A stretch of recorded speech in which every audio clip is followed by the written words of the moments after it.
ball. The culture. I mean, we keeping the buck right now, we ass. To win games, you have to win the game. Finish the fucking game. Like, just end it. Shit, messing with school, car break down, going to work, blame it on me. Happy Thanksgiving, everybody. The time we give thanks to everything we cherish in life and the blessings bestowed upon us over the past year. For me, I'm thankful for the wonderful bounty of SeatGeek, the sponsor of this video. They are my rock, my constant when scouring for tickets to live events and concerts. I've been using them for over a decade and their apps never let me down in my quest to attend anything I desire. The #1 rated ticketing app with over 70,000 events on any given day. I simply search for the event of my choosing, then sort all available tickets on the web from red to green on a 1 to 10 scale. With their app, it gives me a sneak peek from where I'll be sitting. Plus, as always, all tickets on the app are verified for authenticity. I keep saying I want to use the code TREE to save $20 off my first order, but unfortunately that time is long since passed for me. But it might not for you. Maybe you can be like me and count SeatGeek as one of your many blessings this holiday season. And the football. Yeah, I think the football probably works too. Houston may have brought their season back from the brink against all odds. Very strange to say without Stroud, but they're winning in uncanny ways, particularly against a Buffalo team ripe for the picking. Those fans were hoping for a shot at revenge for years of coming up short. Instead, they get the on-field equivalent of Keon Coleman. Especially against Houston's defense, they're fucking done. Josh Allen is the Justin Herbert of CJ Stroud's. The jury's found you guilty of facing the Texans' defensive line, Josh. The sentence is death. He got fucking buried in the turf, then was exhumed for more beatings before being burned to ash. 8 sacks on the day with even more QB hits against him. If you've been paying attention, you know the rule with Buffalo. If Josh Allen isn't going God mode, the Bills are doomed. Even against General Mills and his backup aura, their limited and undermanned defense is bending. And still getting hurt. Terrell Bernard's the next victim. Hell, even the Zebras are going down to injury here. Maybe that list also includes the Texans' offense. Stop me if you've heard this before. They're complete ass for long stretches of time. 36 yards in 5 drives in the second half. 2 for 12 on third down. Even as Josh Allen has to be pried off the field with a goddamn spatula, even with the Texans defense imitating the '85 Bears, it's a 1-score game. And they'll have a final drive to get it done. At least until Josh Allen's once again killed on the field. 4th and 27? Yeah, this shit's done. 4-man rush again with a spy. And then you got a lateral, and it's going to be inside Texans territory with Shakir. If I didn't know any better, Al Michaels was broadcasting from a morgue. You just saw one of the greatest plays in the year, one that may have given the Bills the game, and that's the call? Does he want his steak dinner, or did he see the script for the game afterward? Not yet. 4th and 1. And they got movement on the left side. Now they bring Shakir back into the backfield. Flare him out. Allen throws off his back foot. Short, picked. The Bills' AFC East hopes are officially on life support. Another dud performance in a winnable game, but could never overcome either the Texans' defense or themselves. Triple the pay of that defense immediately. They're the only reason Houston won this game. If they lost this, Nick Caley would have had to go into hiding. May this finally end the field script once and for all. The Jets have to find someone that can throw more than 50 yards in a game. Tyrod Taylor won't make it look like they're deliberately sabotaging games, right? Well, if the Ravens were any indication, probably not. If there was a game that signified slow, agonizing death, this would be it. It was an offensive disaster class for both teams. A combined 6 for 22 on third down, lowering the casket. At least you can say the Ravens' defense is finally playing to ability after overcoming the Zach Orr anchor and getting players back. But Baltimore's offense? What the hell are we even doing here? Why is everything so off sync? 2 for 5 in the red zone with Lamar under center? Even if he is hobbled? Thank the Lord you're playing the shitty Jets, so this doesn't look as bad as it could, but still. King Henry got a few touchdowns, Tyler looped a few field goals, and it masks a really sloppy performance. But the Ravens defense balled out, so congrats on getting back into the AFC North picture and winning 5 straight. Call it praising with fate damns. Maybe not so fate. At least you can call it a bounce-back game for the Seahawks. It's not going to silence any of Darnold's doubters that have returned, but a clean, efficient practice session against the Titans scout team does wonders. Skying the ball out to JSN for big touchdowns, dicing up whatever the secondary's supposed to be simply an easy time had by all in Seahawk land. The Titans are like watching one of those old vaudeville acts that stumble around and break everything around them. And they're the equivalent of the Cherry Sisters. Simply there to clear the damn room. It was a 20-point game in the third quarter, and that was pretty much that. Cam Ward at least moved the ball somewhat in garbage time, but they took way too damn long to do anything.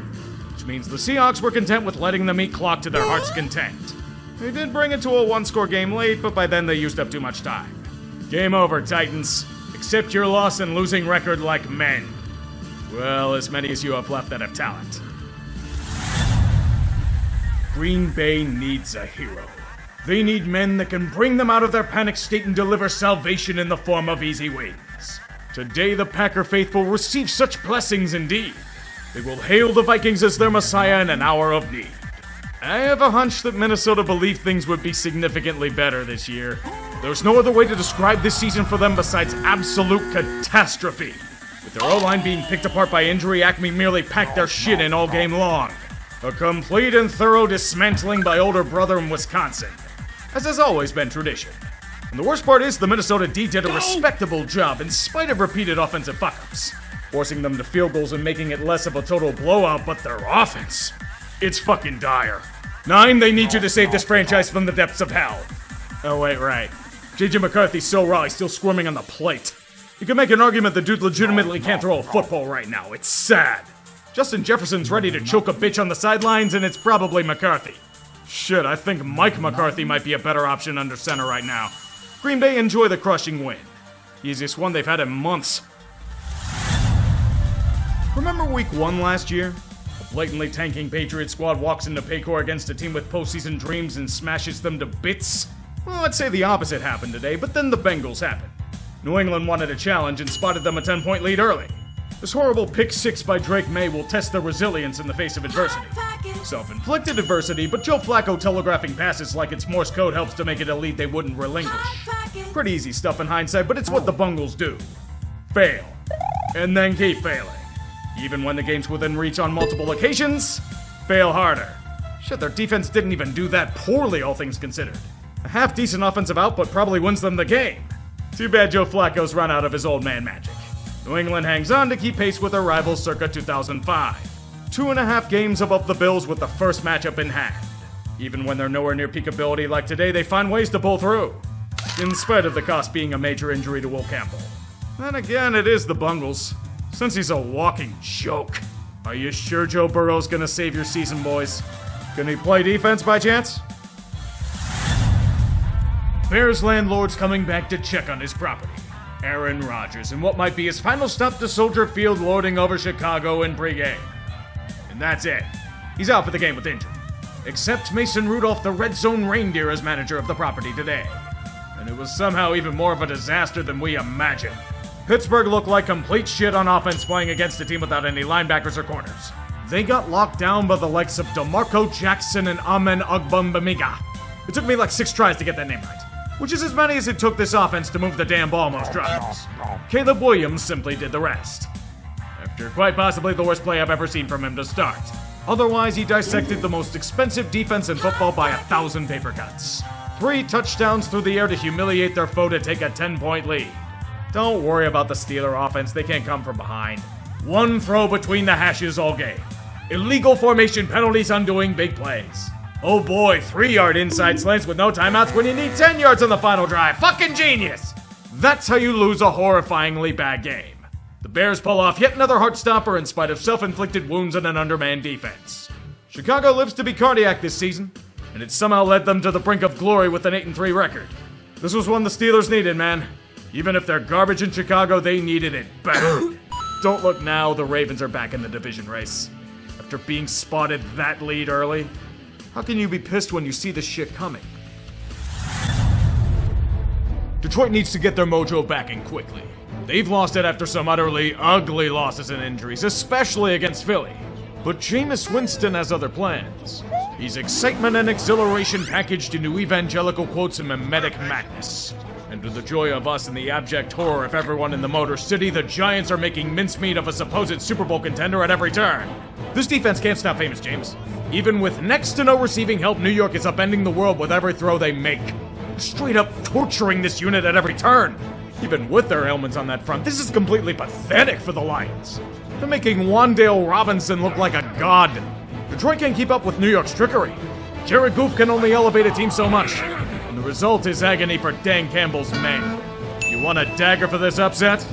Consider it this. Another trick play as Olszewski throws. It's caught.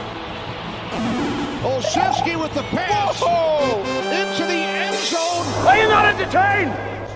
Are you not entertained? Giants fans, just pretend the game ended there.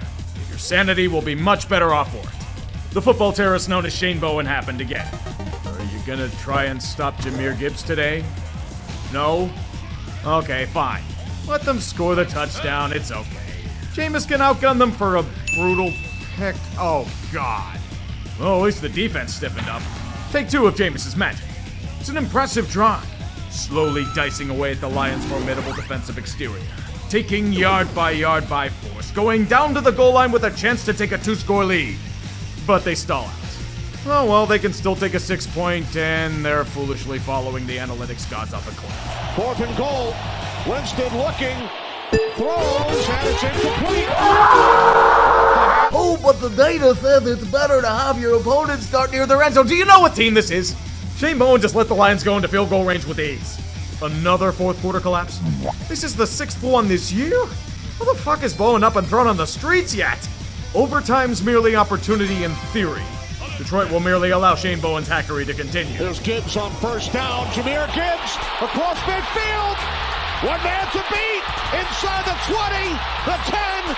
Touchdown on the first play from scrimmage. Over 200 yards on the ground for Gibbs. What you're hearing is the rest of the NFC North wanting the Giants dead for allowing Detroit to steal the win away at the last moment. This is New York season in a nutshell. They could legitimately be 7-5 if it weren't for Shane Bowen. That man has cost people their jobs and he's cost the team their season. Wow, you finally fired him after this? You should have never been given this job to begin with. Of course the Giants lost. It's what they've done best all year. And with yet another failure, they've been the first team eliminated from playoff contention. Really? They're the first team out? I figured it would have been the Titans. Man, I haven't seen collapses in New York like this since... On second thought, that's in poor taste. The Giants are worse. This game is the epitome of a watershed moment for the Chiefs. Win and potentially rebound from the abyss. Losing would be seismic. In the bad way. I'd cringe to think what that would entail. Bad news, they're up against the upstart Colts. They aren't exactly interested in mercy. They have an opponent to humiliate early and often. At Arrowhead, the only sacrifice going on is the Kansas City season on life support. Quickly jumping out to a 14-3 lead, and the Chiefs' offense is sputtering again. Mahomes' manic magic doesn't have the same juice as it did in the past. They keep kneecapping themselves at every angle. Indy's being held to field goals from this point forward. But if KC's offense keeps failing, there's no chance in hell. We're about to start writing their epitaph. It's that bad for them at this point. The crossroads are reaching despair. After this brutal fumble in Colts territory, and the fourth all seems lost.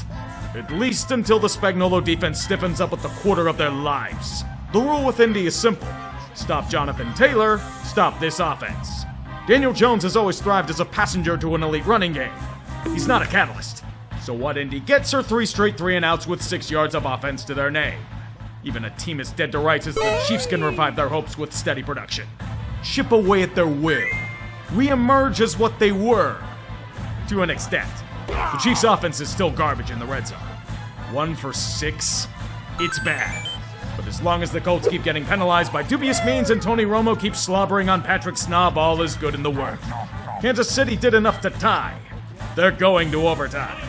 Same shit for the Colts offense happened. 3 and out. Danny Derps can't do it alone, but the Chiefs can. Slowly gnawing away at Indy's sanity. Now you see, Colts. Now you see the cold revelation. The bullshit is starting to be real again. And it's real all the way down to field goal range for Harrison Butker. And the kick is good. Kansas City survives. Kansas City legitimately saved their season. They reached back and threw their best bullshit fastball to swipe away the game at the last moment. It was nowhere near pretty, but they found a way. Maybe the Deus Ex Machina hasn't truly died. Maybe there's just a morsel of it left. They'll have to find a way against the Cowboys without Trey Smith, though. Then perhaps the playoffs will once again be in view. Regarding the Colts, You can still control your own destiny, I guess? Yeah, this one was a gut punch.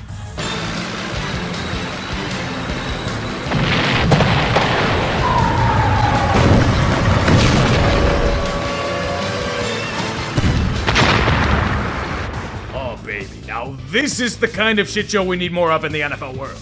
Shedeur Sanders in his NFL debut against the Jets form of Geno Smith. Inject this shit right into my veins. Honestly, if Sanders was dogshit against these god-awful corporate raiders, we'd be calling for his release. But by doing the bare minimum, his fanboys will celebrate as if they won the Super Bowl here. Sorry, Geno, you're gonna fucking die today. I'm not joking. 10 sacks for a relentless Browns defense. How the hell do you get sacked 10 fucking times in the NFL?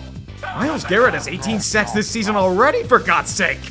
Although with this offensive line, yeah, get in the casket, Geno. But ignore all that. Look at this elite check down by Sanders. There is no one in this league that can make this throw. I dare you to name anyone who can.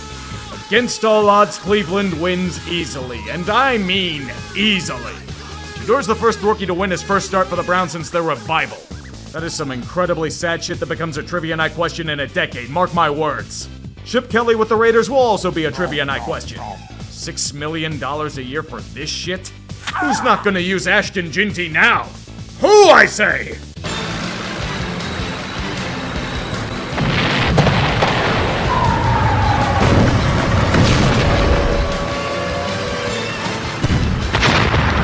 Kirk Cousins starting football games in 2025 against Tyler Shuck. We are all on the edge of our seats. Never figured the Falcons to be in a tank bowl this year, but crazier things have happened. Fortunately for Atlanta, a challenge by their opposition wasn't in the cards for today. The Falcons' defense would hold steadfast against quite subpar competition, if we're being honest. Greenhorn, Tyler Shuck, and a limited Alvin Kamara. How truly intimidating. Atlanta pulled ahead early, and against Mickey Loomis's aging and weak Warriors, they finally stopped the bleeding. It was comedy in its highest form for the rest of us watching. If anybody even bothered to care about this game happening. The Saints are trash, we've known this since last year. 2 missed kicks and 2 failed 4th down conversions. It's so bad they're trying out Justin Tucker. Incredible indeed. So the New Orleans tank rolls on and Atlanta's brass gets to delude themselves into thinking they still have a chance to claim the division. Even though the Panthers and Bucks would win tiebreaker. Well, let them have that false hope for once. You think this should be an easy win for the Jaguars on paper? Oh, you poor fool. You don't know Arizona's pain as a franchise this year. And you certainly don't know Jacksonville. What we're getting is the game equivalent of a box of chocolates. None of us know what's inside. It could be delicious truffles or rancid molasses. Trevor Lawrence's chaos theory personified as a quarterback. What version of him are you gonna get on a given play? That, my friends, is up to fate itself. Does he throw the football competently or embrace his role as the white famous Jameis? 4 turnovers against this garbage? A good chunk of them in the red zone? What the fuck is wrong with you, Trevor? This is hilarious football to witness between 2 teams more interested in slapstick comedy. Who wants to win? I legitimately don't fucking know. It's a calamity from all angles and we're just sitting here speechless as if our tongues got cut out. Horrifying T-Law turnovers leading to Cardinals touchdowns, followed by insane Trevor Lawrence heroics leading them to retake the lead again in the 4th. Arizona tries to get the offense going but stalls out. Turnover on downs deep in their territory. Jacksonville tries to get the offense going but stalls out. They decide to go for it on a 4th and 1 to finish them off. And miss. Too bad Jacoby Brissett finally found form at the worst possible time. Field goal range well within reach with time to spare. Welcome to bonus comedy. Also known as overtime. Duval somehow doesn't fuck it up. Parker Washington. That's all it takes to get them to some semblance of success. Jaguars kick the field goal and that will finally do it. Jacoby Brissett can't overcome a stifling Jacksonville defense and Duval somehow wins after Trevor Lawrence tried to gift the game away on multiple occasions. This game was somehow both peak Cardinals and peak Jaguars at the same time. What the hell did I even watch? This is professional football? Jacksonville's in a playoff spot? Send help. Please, save us from whatever the fuck Duval is on any given drive. Why can't you just be fucking normal, for God's sake? Philadelphia in a fucking nutshell. God, I sometimes want to be angry at how they waste their potential thanks to the clowns coaching the team and running the offense, but that takes far too much effort. Much easier to embrace the collapse and laugh in the flames of despair. This should have been an easy win for the Eagles. The Cowboys fall victim to their own delusions and the talent disparity simply too strong. 21 consecutive points to fly to a convincing lead with seemingly no chance of giving Dallas a pulse. Oh, you poor fools. Do you seriously believe a Kevin Patullo offense will bury their opponent? You really think Philadelphia's gonna make this easy on their fans? With Eagles brass allegedly frustrated with Jalen Hurts? This offense is gonna die like Saquon trying to rush for more than 3.5 yards a carry. He ain't doing it with this injured O-line. It's not gonna be quick, but a slow, agonizing death. They play with fire for too damn long and finally get burned by repeated acts of harakiri.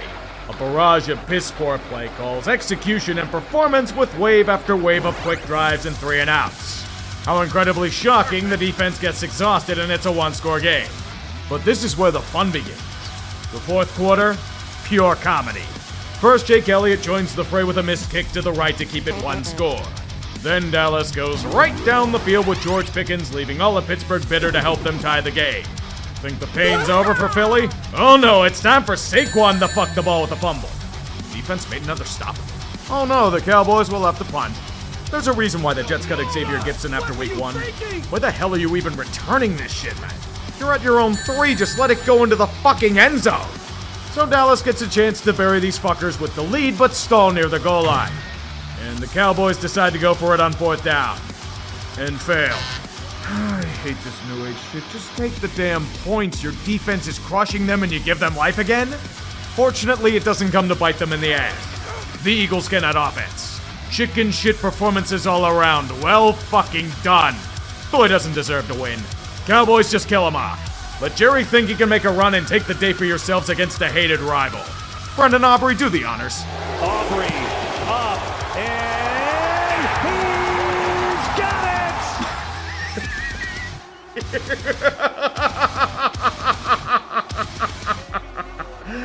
it! Eagles, you never cease to amaze me with how you squander all your talent. This isn't just an implosion, it's a spectacular one. Self-destruction and immolation at every turn, from player to coach to everything in between. Worst of all, we're in Groundhog Day. It's due to the same damn shit that's been ruining them at every turn. Terrible fucking offense. Infighting, bickering, and endless drama. Kevin fucking Patullo. Blame the ref ball, sure, but how does that explain the ineptitude of Kevin Patullo and Nick Sirianni? No, but you can't blame Sirianni. He does nothing but win. Who the hell do you think promoted Patullo? You surrendered the largest comeback in Cowboys history, potentially derailing your own season in a sea of stars. God damn, what a fantastic locale of the week. The football world celebrates by tush-pushing them into the flames, and we dance until the sun rises. What a waste of talent. What a waste of potential. Just a fucking waste. And I still don't know what Sirianni does for this team. I've been waiting for the Rams to make their true statement on the year. It's always been in them, they were just waiting for the right moment. Well, we wait no more. Tampa Bay's a perfect example to make cementing their ascent to greatness. Domination in its highest form. Making Bucks walk the plank in a mutiny on the ship of pigskin itself. LA has proven themselves not only as a team to be feared, but quite possibly the best team in football right now. Matthew Stafford boasting a season of legend that builds with each passing moment. A vastly underrated defense featuring revivals at every turn. A game in quotations. No mercy for Tampa Bay. The cracks are more than showing, especially with the injuries and defensive failings. And Baker's now hurt. It's not if Todd Bowles fucks up, it's when. Welcome to worst case scenario, Bucks. Or should I say an interesting one? Teddy Bridgewater in 2025. What a goddamn story he's been. Winning a high school football championship as head coach, winning the backup QB role in Tampa, and not winning this game at all. This shit's long over. Good going, Bucks. Your season may be on the brink, and everyone's rightly calling for Todd Bowles' head in a spike. He's no longer the best coach of this pathetic division. Speaking of that, I think a certain rival's licking their chops right about now. Send the Rams a few royalty checks for starting the job. You know, there are probably people out there that forget Brandon Aiyuk is still on the 49ers. Honestly, San Francisco wishes that he could simply be forgotten. You may have noticed he hasn't returned to play since his major injury last season, and apparently isn't close to returning whatsoever. The Niners are holding out for a hope and a prayer, but the only answers are coming in the form of drama. Those scars from last year's holdout never truly healed up. Aiyuk failing to attend team meetings, not participating in team activities, and communication with the brass has been nil. So in response to the defiance and lack of effort, his 2026 guarantees have been voided. Translation, it's the beginning of a very messy divorce. Shit, the Niners didn't even do anything wrong here. They still fell victim to a diva despite giving him everything he wanted. At least they can get out of it mostly unscathed, but the Shanahan curse continues to live on in new ways. Steelers and Patriots, thank your lucky stars. You dodged a massive bullet here. These Sunday and Monday night games have been on a freezing cold streak as of late. In theory, a solid matchup between two teams fighting against all odds to overcome their ailments. Reality gave us a near-complete slopfest. Garbage all around, with the main goal apparently being the production of tasty sweets for all of Levi's to enjoy. I'm not kidding, there was about a 20-minute stretch where both teams did nothing but give the ball away as if it were Aunt Gladys's fruitcake. You know what I'm talking about. That inedible shit that was pretty much the Panthers in this game. Every time you think they're finally gonna take that step forward and prove their fan base right, they absolutely shit all over a golden opportunity. Can Bryce Young just play Atlanta every week? He's dog shit against everyone else. He responds to an immaculate performance with 28 yards of passing in the first half. I know the Robert Saleh unit's damn good, but they have nothing back there, man! Carolina fans are either laughing to mask the pain and or punching concrete walls. A 1 for 7 on third down train wreck. The Panthers' reward for utter failure is a shitload of injury to go with the insult. So San Francisco simply rides CMC and George Kittle to a really ugly victory. They'll take whatever they can get, to be honest. The only punch I saw out of Carolina was on Jawan Jennings' family jewels. Tampa Bay better be writing royalty checks to the Niners for saving their asses this week. Bring out Jennings! Unit lost. Unit lost. Unit lost. Bring out Jennings! Bring out Jennings! Unit lost. Unit lost. Unit lost.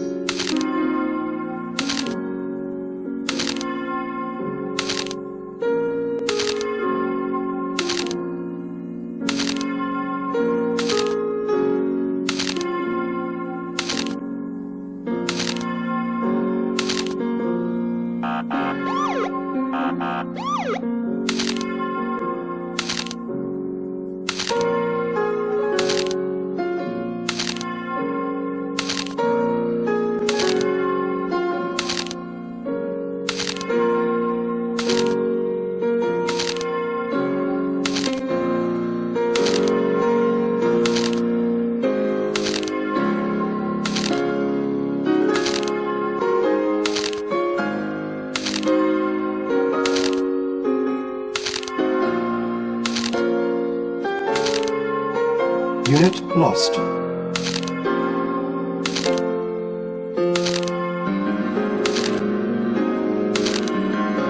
Unit lost.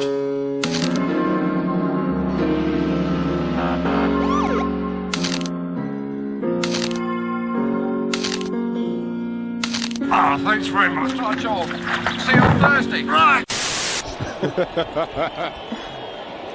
Another trick play as Olszewski throws. It's caught. Olszewski with the pass into the end zone for a Giants touchdown. Jameis Winston.